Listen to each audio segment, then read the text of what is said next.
aqoonsi wuxuu keenayaa mas'uuliyad buu nasaaraya xil dheeraad uu nasaaraya laakiin waxaan leeyahay Soomaaliland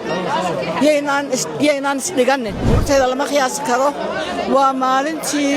iigu farxadda badnayd in badan waxaad u joogtay Soomaaliland oo aqoonsi u raadinaysay adduunyada oo dhan bal ka waran shucuurtaada caawa aqoonsiga Soomaaliland oo wadankii ugu horeysay ku dhawaaqay shucuurteeda lama qiyaas karo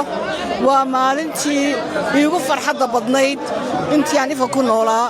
alxamdulillah laakiin waxaan leeyahay Soomaaliland yeynaan isdhiganin maanta hawl ayayna la gudboon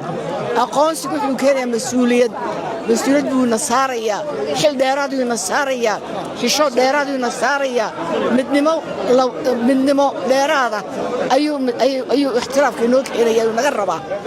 marka waxaan leeyahay alxamdulillah